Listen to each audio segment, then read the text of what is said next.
أكرم الله هذه الأمة بأذكار الصباح والمساء، ما قالها عبد مؤمن موقن إلا صدق الله معه. ما دمت تقرأ الأذكار فأبشر بكل خير، حتى ولو أصابتك مصيبة فإن الله يخرجك من ضيقها وبلائها وكربها بمثاقيل الحسنات التي لم تخطر لك على بال. ما حافظ عبد على الأذكار إلا شرح الله صدره،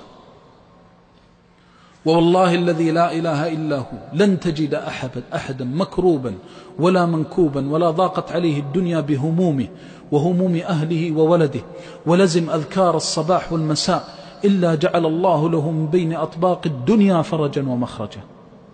وإنك والله لتعجب من بعضهم أن عليه من الهموم في نفسه وماله وأهله وولده لا يفتر من قراءة سنة النبي صلى الله عليه وسلم واتباع هديه في الصباح والمساء، وإذا بك تجده أشرح الناس صدرا وأكملهم يقينا، فبخ كم له من الأجر والدرجات العلى عند الله عز وجل بهذا اليقين.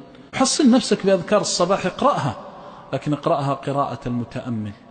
يا حي يا حي، الكل يموت إلا هو سبحانه، تقول يا حي فتتذكر صفة الحياة التي ثبت لله سبحانه وتعالى. يا حي يا قيوم، قامت به السماوات والأرض وقام به كل شيء. يأتيك الظالم باغيا أشرا بطرا وتعلم أن قوة كلها بيد الله جل جلاله، فتقول يا رب إني أستغيث بك وأستجير، فإذا بهذه القوة كأنها لا شيء. يا حي يا قيوم برحمتك أستغيث. عبد من عباد الله يستغيث بالله صباحا أيضيع؟ والملائكة كلها تشهد، وحتى الأرض التي أنت عليها لما تقول يا رب إني مستغيث بك تشهد أنك استغثت بالله. يا حي يا قيوم برحمتك أستغيث أصلح لي شأني كله ولا تكلني إلى نفسي طرفة عين. إذا قاله العبد من أي شيء يخاف ومن أي شيء يهاب. قال لخبيب يا خبيب قل، قال ما أقول يا رسول الله، قال قل، قال ما أقول يا رسول الله، قال قل هو الله أحد والمعوذتان إذا أمسيت وأصبحت ثلاثا تكفيك من كل شيء. ما هي المعوذتان؟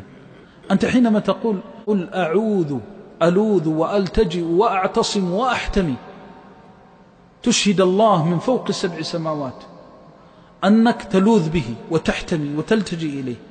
قل أعوذ برب الفلق من شر ما خلق. أي شيء يخرج عن خلقة الله؟ هل في شيء ما هو مخلوق لله؟ من شر ما خلق. أنت تقول اللهم إني أعوذ بك من شر كل شيء خلقته، فقد يأتي الشر من ولدك الذي هو من صلبك وأنت لا تعلم ولكن الله يعلم. أعوذ بكلمات الله التامة من شر ما خلق. من قالها 3 لم يضره شيء حتى يمسي، ومن قالها إذا أمسى لم يضره شيء حتى يصبح.